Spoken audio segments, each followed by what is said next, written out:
إياك نعبد وإياك نستعين اهدنا الصراط المستقيم صراط الذين أنعمت عليهم غير المغضوب عليهم ولا الضالين آمين. بسم الله الرحمن الرحيم. السلام عليكم ورحمة الله وبركاته. الحمد لله رب العالمين وبه نستعين وعلى أمور الدنيا والدين والصلاة والسلام على سيدنا وحبيبنا وشفيعنا وقرة أعيننا محمد صلاة دائمة بدوام ملك الله وعلى آله وصحبه أجمعين أما بعد. قالوا سبحانك لا علم لنا إلا ما علمتنا إنك أنت العليم الحكيم. قال رب اشرح لي صدري ويسر لي أمري واحلل عقدة من لساني يفقه قولي وسدد لساني واهدي قلبي بحق سيدنا محمد. بصوركم يا أهل الدرك ويا أهل الباطن ويا أهل النوبة ويا أهل النور. نوينا التعليم والتعلم والنفع والانتفاع والمذكر والتذكير والإفادة والاستفادة والحث على التمسك بكتاب الله وسنة رسول الله ابتغاء وجه الله ومرضاته وقربه وثوابه سبحانه وتعالى. عاشر المسلمين الحاضرين jamaah sekalian yang dirahmati oleh Allah Subhanahu wa taala.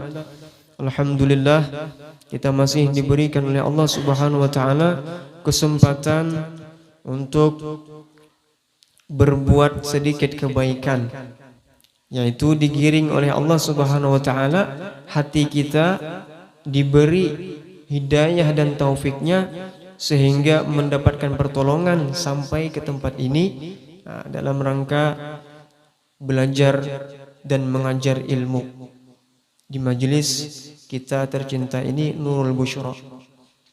Bismillahirrahmanirrahim. Kita lanjutkan pelajaran kita. Qala al-musannif rahimahullahu ta'ala Al-Habib Uthman bin Abdullah bin Aqil bin Yahya wa nafa'ana bihi wa bi'ulumihi fid darain amin ila an qal halaman 5.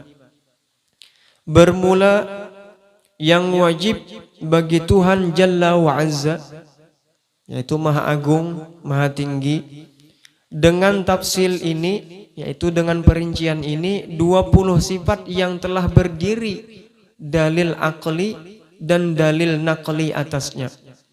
Nah, maksud Sidin sudah didatangkan oleh Sidin nanti di sini 20 sifat beserta dalil. Dalil itu bukti bahwasanya benar Allah Ta'ala itu bersifat yang 20 itu nanti. Baik itu dalil nakli maupun dalil akli. Kalau dalil nakli kemarin itu ialah hadis dan Al-Quran.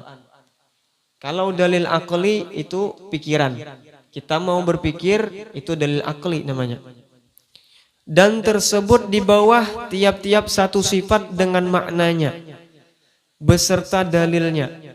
Beserta lagi tersebut kepatutan atau kepantasan atau seharusnya, seyogianya kelakuan orang mukmin, yaitu orang yang beriman, yang mu'taqid pada Tuhan, maksudnya yang berkeyakinan pada Tuhan, bersifat dengan sifat-sifat itu. Nah, nanti kalau kita berkeyakinan Allah Ta'ala bersifat wujud misalnya, maka sepantasnya ujar Sidin, kata beliau nanti kita bersikap atau berlaku seperti apa. Itu beliau sebutkan nanti. Maka inilah kelakuan mukmin yang sempurna imannya. Nah, itu nanti kalau diamalkan maka sempurna iman seorang yang beriman. Adapun lain-lain sifat Jalla wa Azza yang tiada hingganya banyaknya, maka wajib atas tiap-tiap mukallaf mengetahui akannya dengan ijmal saja. Di dalam perkataan muttasifun bikulli kamalin, artinya bersifat Allah Ta'ala dengan tiap-tiap sifat kesempurnaan. Nah, jadi maksud Sidin, maksud beliau di sini bahwasanya Allah Ta'ala itu mempunyai sifat wajib yang tidak terhingga aslinya. Tapi para ulama menyimpulkan, meringkas menjadi 20 sifat wajib bagi Allah. Yang sebenarnya itu tidak terhingga. Maka kita wajib mengetahui yang tidak terhingga itu secara ijmal saja. Secara global. Yaitu disingkat dengan perkataan muttasifun bikulli kamalin. Allah Ta'ala itu bersifat dengan semua sifat kesempurnaan. Jadi dalam sifat 20 ini tidak ada Allah itu wajib bersifat cerdas. Gak ada termasuk. Tapi secara global Allah Ta'ala itu cerdas itu sifat sempurna apa kekurangan? Kesempurnaan. Maka Allah Ta'ala wajib bersifat cerdas. Nah itu misalnya. Secara keseluruhan Allah Ta'ala itu bersifat tampan. Misalnya cantik. Sangat indah. Itu tidak termasuk di sifat 20 yang diringkas ulama ini. Tapi kita wajib meyakini Allah Ta'ala itu muttasifun bikulli kamalin. Allah Ta'ala itu bersifat dengan semua sifat kesempurnaan. Pokoknya itu sudah. Jelek dengan tampan, sempurna yang mana? Tampan. Wajib Allah Ta'ala bersifat tampan. Sangat indah. Cerdas dengan bodoh, mana yang sempurna? Cerdas. Maka wajib Allah Ta'ala bersifat cerdas. Nah itu maksudnya secara global Allah Ta'ala itu bersifat dengan semua sifat kesempurnaan. Maka adalah 20 perkara yaitu lawan 20 sifat yang wajib satu persatu disebut sesudahnya nanti sifat-sifat itu. Jadi kata beliau di sini nanti setelah disebutkan sifat wajib Allah nanti akan disusul sifat mustahil kebalikannya. Nanti bakal ada wujud nanti disebutkan oleh pengarang kebalikannya sifat mustahil bagi Allah adalah kidam. Apa? Ada. Adam. Tiada. Allah Ta'ala bersifat wujud, ada, mustahil, tiada. Itu nanti disebutkan satu persatu setelah beliau menyebutkan sifat wajib disusul dengan sifat mustahilnya. Adapun yang mustahil pada Tuhan Jalla wa Azza dengan ijmal yaitu yang ada di dalam perkataan munazzahun an kulli naqsin wa ma khatara bil bali. Artinya maha suci Tuhan daripada tiap-tiap sifat kekurangan dan maha suci daripada barang atau sesuatu yang tercita-cita atau terlintas di dalam hati manusia. Tadi sifat wajib bagi Allah Ta'ala secara global muttasifun bikulli kamalin, disifati dengan semua sifat kesempurnaan. Sekarang mustahil. Nah mustahil juga begitu. Allah Ta'ala para ulama mensifati sifat 20 mustahil bagi Allah. Itu ringkasnya. Tapi secara keseluruhan Allah Ta'ala itu tidak hingga sifat mustahil bagi Allah. Maka diringkas oleh para ulama perkataannya munazzahun an kulli naqsin. Allah Ta'ala itu bersih, suci daripada segala sifat kekurangan. Ya tadi indah dengan jelek, yang sempurna yang mana? Indah. Maka mustahil bersifat jelek Allah. Walaupun tidak termasuk di sifat 20. Lemah dan kuat. Mana yang sempurna? Yang kuat. Maka wajib Allah bersifat kuat, mustahil bersifat lemah. Pokoknya Allah Ta'ala itu bersih atau suci dari semua sifat kekurangan. Wa ma khatara bil bal. Dan Allah Ta'ala bersih atau suci atau terhindar daripada apa yang terlintas, terbayang, berbentuk di hati makhluk. Kita bayangkan Tuhan itu ternyata sangat besar sehingga terbayang besarnya itu kekuasaannya. Maka itu bukan Tuhan. Yalah. Kalau terbayang, tergambar bentuk Tuhan dalam pikiran kita, maka itu bukan Tuhan. Nah, ini bahaya kalau kita sholat Allahu Akbar, membayangkan Tuhan itu besar, memenuhi ufuk, lalu terbayang, tergambar bentuk-bentuknya, maka itu bukan Tuhan.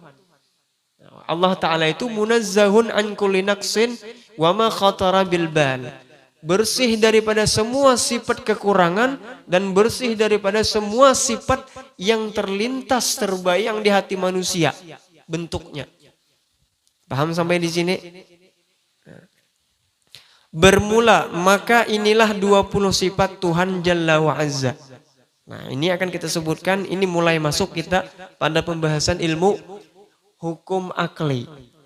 Kita bulikilah, kita ulangi sedikit. Hukum itu ada 3, supaya jangan lupa.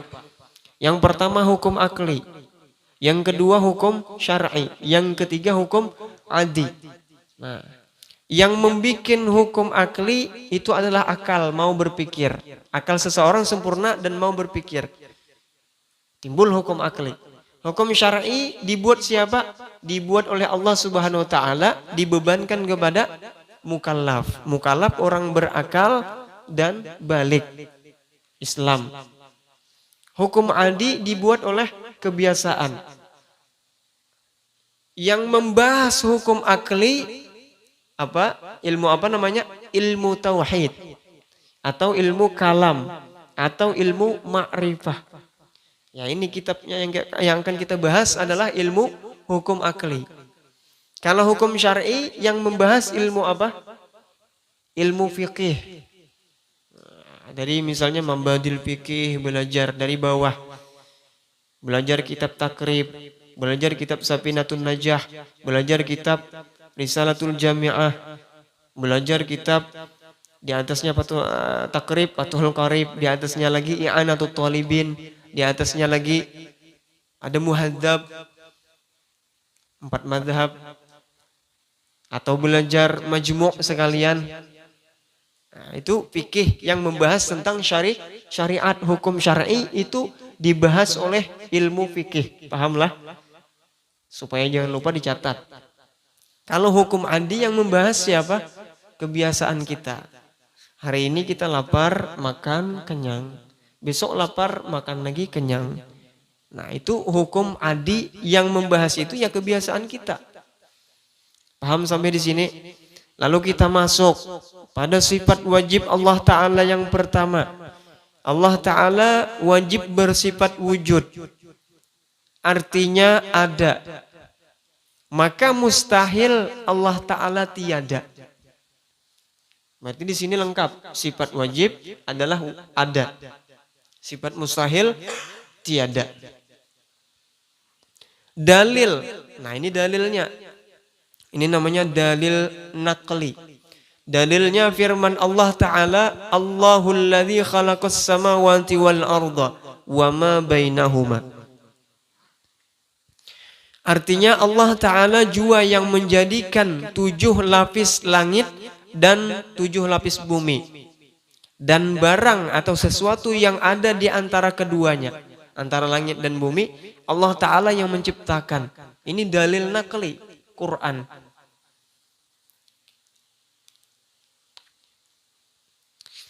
Maka patut bagi mukmin atau orang beriman, mu'taqid yang berkeyakinan bahwa ia ingat pada Tuhan, yaitu Allah Ta'ala pada tiap-tiap yang mewujud jua adanya. Jadi ini sepantasnya, kata beliau, kalau sudah kita mengetahui Allah Ta'ala wajib bersifat ada, maka sepantasnya bagi kita selalu ingat, selalu meresapi, dan selalu berpikir setiap apa yang dilihat Allah ada. Setiap apa yang dirasakan itu bukti Tuhan ada. Jadi ini masalah mewujud dan wujud. Kalau Allah Ta'ala itu ada, kita juga ada. Sama kan? Allah Ta'ala ada, kita juga ada. Apa bedanya? Tapi berbeda adanya. Adanya Allah Subhanahu wa Ta'ala itu qadim. Sudah sejak dahulu. Sebelum segala sesuatu ada, Allah sudah ada. Kalau kita, adanya kita hudus. Kalau bahasa kitanya baharu. Baharu itu bahasa kaluannya berubah-ubah. Berubah-ubah. Mengalami perubahan. Beda wujudnya kita dan wujudnya Allah. Kalau wujudnya Allah pasti ada dan wajib ada. Kalau wujudnya Allah tidak ada, wujudnya Tuhan tidak ada, maka tidak akan ada alam semesta. Berarti wajib. Kalau adanya kita, tidak wajib. Kita kapan adanya kita? Mungkin 20 tahun yang lalu, mungkin 30 tahun yang lalu, mungkin 60 tahun yang lalu, anggaplah 100 tahun yang lalu misalnya. Kita nggak ada. Baru sekarang kita ada. Maka sebelum kita ada, alam semesta ada. Nah, itulah perlu dicatat. Wujud di situ ada wajibul wujud, ada mumkinul wujud. Paham? Ada wajibul wujud, ada mumkinul wujud. Wajibul wujud yaitu Allah, wajib ada. Kalau Allah tidak ada, nggak ada kita semuanya, nggak ada alam semesta. Kalau kita mumkinul wujud, mungkin ada, mungkin tiada. Artinya boleh saja ada, boleh tidak ada. Itu bedanya. Kita ada ya alam semesta tetap ada. Apa butuhnya lawan kita? Kita tidak ada, tetap ada orang tua kita lebih dulu dari kita. Nah itu bedanya wujud kita dan wujud Allah Subhanahu wa ta'ala. Allah itu muhdits, yang mengadakan, yang memperbaharui. Kita hadis, yang baharu. Adanya kita ini atas kehendak Allah Subhanahu wa ta'ala. Maka wajib hukumnya kita meresapi. Di sini belajar. Coba antum fokus lah. Fokus. Antum disuruh di sini oleh pengarang kitab ini, sepantasnya bagi orang yang berkeyakinan Tuhan itu ada, maka harus kita selalu ingat dan merasa sadar bahwasanya setiap yang kita lihat itu bukti Tuhan ada. Merasakan angin, nikmat, ini bukti adanya Tuhan. Melihat dinding, melihat langit, melihat apapun, melihat bumi, melihat pohon, Tuhan ada. Tidak terjadi segala sesuatu kecuali karena percikan wujudnya Allah. Jadi ini wujudnya Allah. Kita ini percikan wujudnya Allah. Tapi kita ini mumkinul wujud. Boleh ada, boleh tiada. Kalau kita mati, selesai. Tidak ada kita. Allah tetap ada. Semuanya percikan wujudnya Allah. Coba antum renungkan. Kita ini semuanya berzikir kepada Allah Subhanahu wa ta'ala. Kulit ini kalau sudah tidak berzikir berarti mati. Kenapa? Karena sifat Allah Ta'ala hayyun. Kan diri kita ini wujud karena Allah wujud. Percikan wujudnya Allah Subhanahu wa ta'ala.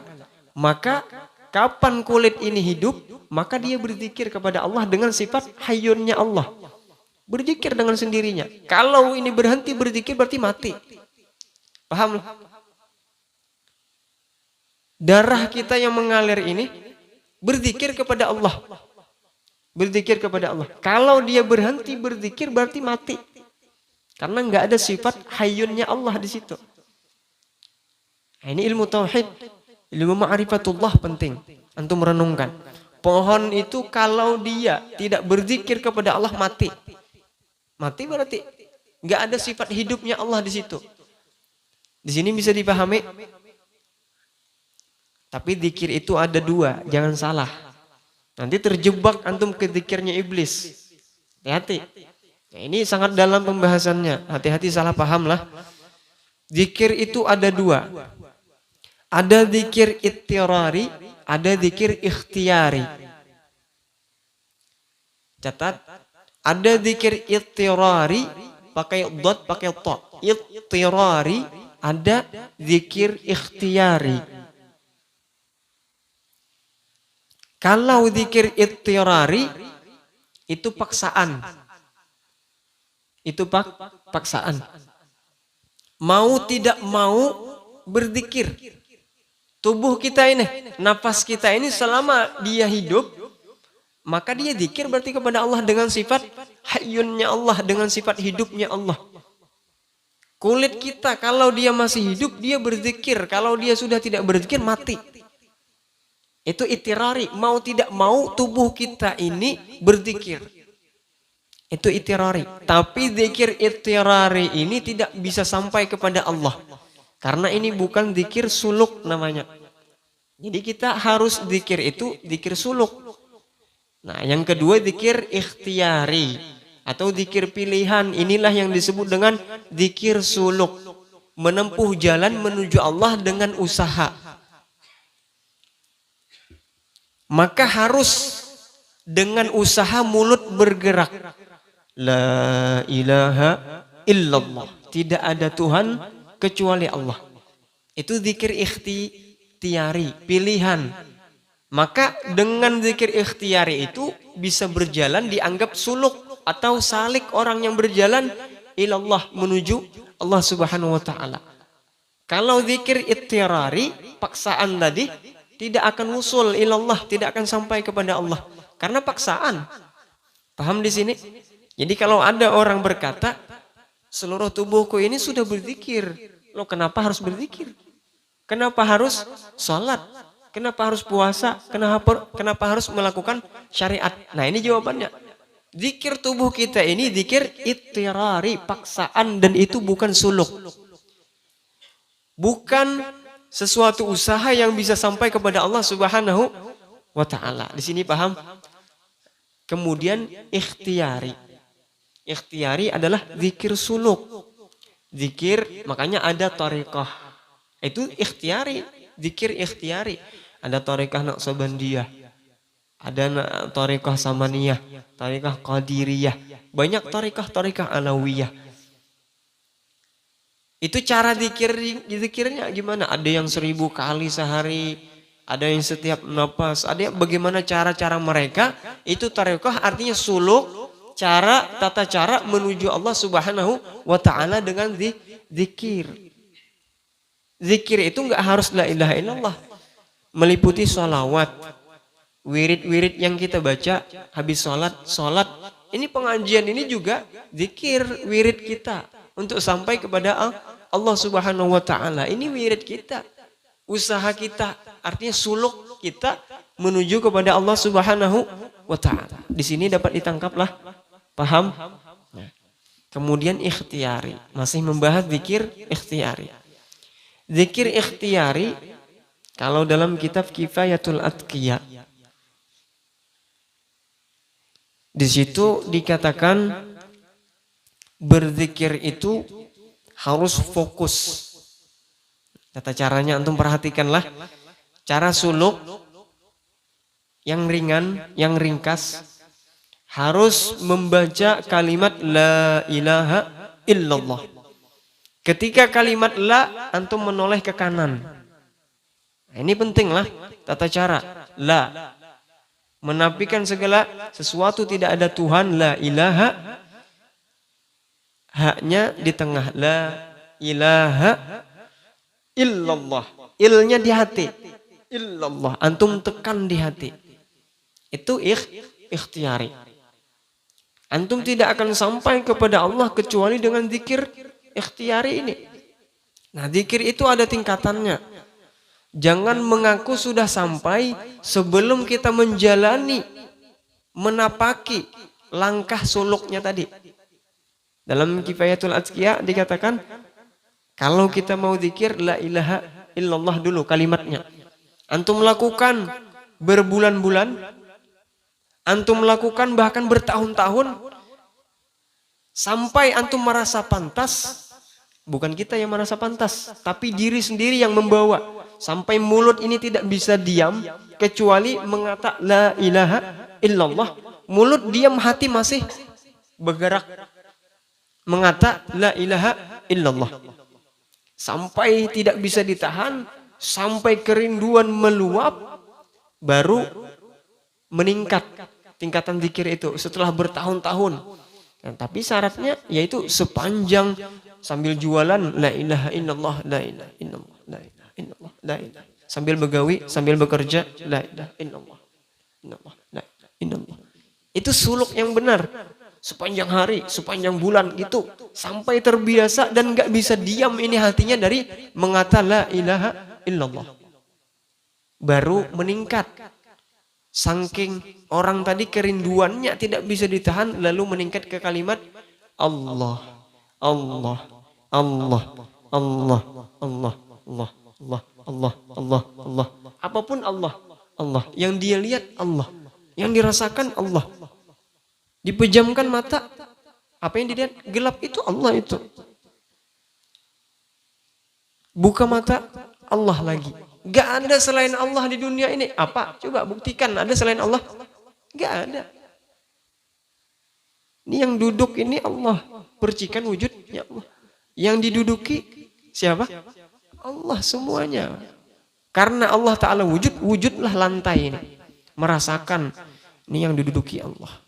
Yang duduk Allah. Yang mendengar kalimat la ilaha illallah. Yang mendengar Allah.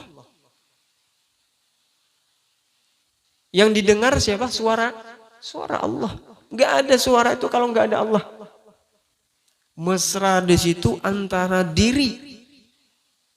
Mematikan diri hanya Allah yang ada. Aku ini gak ada lagi. Nah, tapi hati-hati. Zikir iblis kalau digoda, dibikin marah, dia marah. Berarti dirinya belum mati. Waktunya adzan di musola, dia nggak ke musola, malas. Berarti dirinya belum mati. Ucapannya aja al-maut qablal maut. Mati sebelum mati. Matikan diri sebelum mati. Tapi ketika datang waktu sholat nggak mau sholat. Berarti dirinya yang ada, bukan Allah. Kalau Allah yang hanya ada Allah, dirinya nggak ada, apapun yang disuruh Allah, nafsunya kalah, dirinya kalah. Disuruh puasa, nafsunya kalah, puasa dia. Sehingga kalau latihan terus, nggak ada bagian nafsu lagi. Ada minuman yang nikmat, ada minuman yang biasa, milih yang biasa. Bagian nafsunya hilang. Dan itu perlu latihan, ya akhi. Wahai ikhwan, rahimakumullah, itu perlu latihan. Bukan hanya omongan. Oh, aku sudah sampai. Aku zikir tubuh. Jawari hadza. Wujuduna wujudullah. Adanya kami adalah wujudnya Allah juga. Ketika dibikin marah-marah. Nah, ini berarti jangan mengatakan wujudmu adalah wujud Allah ketika kau dibikin marah masih marah. Berarti wujudmu yang timbul, bukan Allah. Di sini paham? Nah, maka setiap apa yang dilihat, ini bisa antum amalkan ketika berkendara, melihat di depan itu Allah. Ketika berjalan kendaraan yang dituju siapa? Apa antum menuju rumah? Bukan, antum aslinya menuju Allah. Ingatlah ketika di jalan, antum menuju Allah, bukan menuju rumah. Ini bukan rumah kita. Rumah kita ialah wusul ilallahi subhanahu wa ta'ala. Sampai kepada Allah subhanahu wa ta'ala, itu rumah kita. Nah tadi, kalau sudah kerinduan meluap, ningkat kepada kalimat Allah. Allah. Karena dia nggak mampu, ingin cepat buru-buru menyebut nama Allah. Tidak lagi la ilaha illallah. Tapi jangan merasa pantas. Kalau dipantas-pantasakan, pantasnya aku ini sudah kalimat Allah karena aku sangat rindu. Sementara belum menjalani kalimat la ilaha illallah sepanjang hidupnya. Nah, jadi sudah dikatakan, ketika kita mengucap kalimat la ilaha illallah, sudah terbiasa sampai mulut nggak bisa diam, sampai hati nggak bisa diam, baru meningkat kalimat Allah, Allah, Allah, Allah. Terus Allah berbulan-bulan, bertahun-tahun sampai nggak henti-henti mulut. Tidak ada detik, tidak ada waktu kecuali ada Allah disebutannya. Nah, kalau sudah sangat rindu, ini yang bisa disebut hampir mencapai kewalian. Baru kalimat hu. Dia nggak sabar lagi mengatakan Allah sampai pada kalimat dia aja lagi. Di sini paham? Tapi jangan mengatakan pantas mengatahu sebelum menjalani suluk. Paham? Nah, Jangan membohongi diri sendiri. Jangan membohongi diri sendiri. Artinya sebetulnya belum pantas tapi mengaku pantas. Kalimat hu. Kalau sudah itu mesra di hatinya dan benar-benar tidak ada bagian nafsunya. Ketika nafsunya kalah, Allah yang menang. Yang diperintahkan Allah itu yang dilakukan. Yang dilarang Allah dijauhi sampai sempurna, sampai mesra di hatinya. Kalimat hu baru meningkat. Zikir nafas. Tidak ada yang keluar, yang dihembuskan kecuali kalimat Allah. Yang dihembus Allah. Keluar masuk ini Allah. Nah, di sini paham? Tapi jalani dulu langkah-langkahnya. Jangan buru-buru. Betul-betulkah kita sudah kalimat la ilaha illallah? Masih berhitung nggak kita? 1.000, 2.000? Aku 7.000 sehari. Masih berhitung? Belum berarti. Jangan meningkat ke kalimat Allah kalau masih bisa dihitung. Paham kalau ya? Kalau masih bisa dihitung, jangan meningkat ke Allah dulu. Kalau sudah nggak bisa dihitung, nggak tahu hitungannya sudah. Selain di WC, baca terus. Di WC jangan. Karena itu kalimat Abdul Jalalah, kalimat mulia. Nah itu kalau sudah nafasnya, itulah orang yang ketika diajak ngomong nggak sadar. Yang ada Allah. Diajak bicara, nggak nyambung. Karena Allah yang ada, dirinya nggak ada. Dia duduk itu zahirnya aja. Dia sudah mati, al-mautu qoblal maut. Dia sudah mati diri, nggak ada bagian dirinya yang duduk Allah, yang diduduki Allah. Ketika waktunya sholat, dia sholat. Waktunya puasa, dia puasa. Nah, beda dengan zikir iblis. Lah, hati-hati. Talimbah ini. Sama ini mirip-mirip zikir iblis dan zikir wusul ilallah ini. Zikir iblis itu lebih ma'rifat dari kita. Percaya Kak? Lebih ma'rifat dan lebih hakikat dari kita. Dia tahu Tuhan itu adalah Allah. Dan dia tahu betul Allah itu kekuasaannya bagaimana. Bahkan dia ribuan tahun diajari oleh malaikat Jibril. Nama iblis itu Azazil. Panjang sejarahnya itu sebelum bumi ini dihuni oleh kita, itu dihuni oleh manusia purba. Jadi betul itu adanya mitos-mitos jadi orang. Itu bukan mitos. Itu ada dalil-dalilnya dalam kitab-kitab para ulama. Manusia purba. Lalu dimusnahkan Allah Subhanahu wa taala. Setelah itu dihuni oleh Banul Jan. Oleh bangsa anak-anak jin.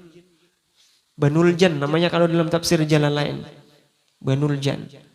Nah, di situ mereka itu perbuatannya merusak. Pekerjaannya menumpahkan darah, bakalahi terus, bertengkar terus, merusak aja kerjaannya. Makanya dalam Al-Quran itu Allah Ta'ala mengajak musyawarah malaikat. Idz qala rabbuka lil malaikati inni ja'ilun fil ardi khalifah. Kata Allah, ingatkah kalian ketika Allah Ta'ala berkata kepada para malaikatnya, ini sesungguhnya aku wahai para malaikat ja'ilun fil ardi khalifah. Aku ingin menjadikan di muka bumi itu khalifah, yaitu dari bangsa manusia. Berkata para malaikat itu, ataj'alu fiha may yufsidu fiha wa yasfikud dima. Ya Allah, apakah sampean ingin menjadikan pemimpin di muka bumi itu orang-orang yang suka berbuat kerusakan dan mereka suka menumpahkan darah? Kata Allah, aku lebih mengetahui yang kalian tidak ketahui. Berkata para malaikat, qalu subhanaka la ilma lana illa ma 'allamtana innaka antal alimul hakim. Itu istighfarnya para malaikat. Para malaikat enggak terima manusia menghuni ini awalnya. Tapi setelah ditunjukkan itu Nabi Adam disuruh menyebutkan asma-asma, semua nama-nama, tercengang para malaikat, bingung. Nabi Adam diajarkan semua nama. Tidak ada di muka bumi ini benda apapun kecuali Nabi Adam tahu namanya oleh Allah. Sakti manusia ini sebujurnya. Nah, paham di sini? Kalau zikir iblis, dia tahu sebenarnya Tuhan itu siapa. Yang mempunyai sifat kesombongan itu Allah. Yang mempunyai sifat berkuasa itu Allah. Tapi ketika para malaikat semuanya dan para iblis disuruh menyembah, bukan menyembah, sujud kepada Nabi Adam alaihissalam, iblis aba wastakbara wa kana minal kafirin. Iblis enggan, tidak mau disuruh oleh Allah Ta'ala. Ini yang pertama kesalahan iblis. Padahal dia ma'rifah, tahu betul semua yang wujud karena ada Allah, tapi enggan.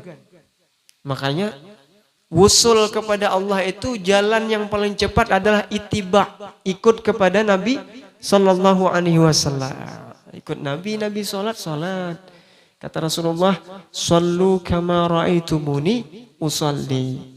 Salatlah kalian sebagaimana kalian melihat aku salat. Jangan sampai berbeda zikirnya kita dengan zikir Nabi. Enggak sampai-sampai. Nabi salatnya ada takbiratul ihram, ada rukuknya, ada sujudnya. Dilihat matanya Nabi kemana saat sholat, tangannya Nabi kayak gimana, rukuknya Nabi kayak apa, sujudnya Nabi gimana. Dilihat semua. Ittiba itulah yang dapat menyampaikan kita kepada Allah Subhanahu wa Ta'ala. Kalau zikirnya iblis tadi, dia tahu semuanya. Dia tahu semua yang wujud dari Allah. Tapi wastakbara wa kana minal kafirin. Dia meminjam sifat kesombongan Allah. Padahal tidak ada yang boleh sombong kecuali Allah. Diambilnya, ya Allah ulun minta sifat sombong pian. Diminta sama iblis. Akhirnya enggak mau sujud sama Nabi Adam. Dia menghukumi musyrik. Adam siapa? Khalaqtani min nar wa khalaqtahu min tin. Wahai Allah, sampean ciptakan saya dari api yang berkobar panas luar biasa. Martabatnya tinggi. Wa khalaqtahu min tin. Kau ciptakan dia Adam dari tanah rendah. Gak mau. Sifat kesombongan yang muncul. Maka bila kita sudah mengerti semua wujud tidak ada kecuali percikan wujudnya Allah, tapi timbul sifat kesombongan, gak mau ikut Nabi, gak mau sholat, gak mau puasa, gak mau bayar zakat, gak mau beban syariat, itu adalah zikir iblis. Paham? Nah, mudah-mudahan paham. Maka kalau zikir sesuai dengan yang dianjurkan oleh Rasulullah, seperti itu zikir kita. Maka ulun menyarankan di sini, Al-Fakir menyarankan yang pertama zikir antum la ilaha illallah itu ana minta kekalkan di rumah dimanapun, sebut nama Allah, la ilaha illallah, la ilaha illallah, la ilaha illallah, la ilaha illallah, la ilaha illallah. Yalah, sampai meresap di hati. Nah, setengah jam atau 1 jam ketika antum melakukan ritual itu di kamar atau di mana sendirian, la ilaha illallah, la ilaha illallah. Di hati ilnya, i-nya jangan sampai nggak kelihatan. Illallah, kecuali Allah. Benar-benar ini ditujukan ke hati. Sampai setengah jam, 1 jam antum jangan minum. Nah, karena zikir ini sifatnya panas. Biarkan aja dulu panas. Kalau antum sudah panas, kepanasan, diam sebentar. Baru 5 menit, 10 menit, 15 menit baru minum. Itu bakal berasa zikirnya tadi di hati. Itulah, itu cara mengekalkan musyahadatul wujud. Supaya terus menyaksikan bahwasanya Allah Ta'ala ini ada. Nah, dan adanya Allah itu tidak sama dengan adanya kita. Itu yang dikatakan man arafa nafsahu faqad arafa rabbahu. Barang siapa kenal dirinya, maka kenal akan Tuhannya. Kenal di situ ialah tahu diri. Melaksanakan hak dirinya apa? Kita nih 2 suami istri. Jangan kita menuntut kamu enggak seperti ini, kamu enggak melakukan ini, kamu enggak ini. Jangan gitu. Bakal kacau rumah tangga kalau gitu. Tapi kenali diri sendiri. Loh, apa hak istri yang harus aku lakukan? Apa hal sesuatu yang harus aku kerjakan? Hak istri apa yang harus dikabulkan? Apa yang seharus semestinya? Kalau kenal diri, maka akan kenal dengan istri tadi. Kalau kita menuntut istri, maka nggak kenal sama diri. Maka kenali dulu diri, kenal akan Tuhan. Kenali apa yang harus kita lakukan, nanti Allah Ta'ala yang memberikan semuanya. Liya'budun, hasilnya liya'rifun. Kita menyembah kepada Allah, mengabdi, nanti hasilnya Allah Ta'ala beri ma'rifah. Allah Ta'ala tunjukkan nanti pengetahuan yang sebenarnya Allah Ta'ala itu siapa. Mau gak kayak itu? Mau kita. Makanya latihan, kenali diri betul-betul. Menyembah betul-betul, duduk di kehambaan sebetul-betulnya. Sebenar-benarnya. Jangan ada keinginan ingin jadi Tuhan. Sifat iblis itu, mengambil sifat Tuhan. Sifat kita kehambaan. Betul-betul kita duduk di kehambaan, kita diakui sebagai hamba itu saja sudah syukur. Diakui ini hambaku baik, ini hambaku luar biasa taat, itu syukur. Alhamdulillah. Hamba. Dan kita tidak akan pernah bisa merubah unsur diri kita ini. Terbuat dari tanah. Tanah terbuat dari air. Air terbuat dari angin. Angin terbuat dari api. Api berasal dari min nuri Rasulullah sallallahu alaihi wasallam, dari nurnya Rasulullah sallallahu alaihi wasallam. Nggak bisa kita lepas dari unsur itu. Ada unsur tanah, ada unsur air, ada unsur angin, nafas, ada unsur api, sifat marah. Dan itu semuanya harus kita tundukkan dengan mujahadah betul-betul suluk menuju Allah Subhanahu wa Ta'ala dengan zikir yang sudah dituntun oleh para ulama yang bujur-bujur, yang benar, yang lurus. Mudah-mudahan bermanfaat. Kita teruskan pengajian berikutnya nanti minggu depan. Wallahu a'lam bishawab. Ganti kitab. Bismillahirrahmanirrahim. Alhamdulillahirabbil alamin wassalatu wassalamu ala sayyidina Muhammad.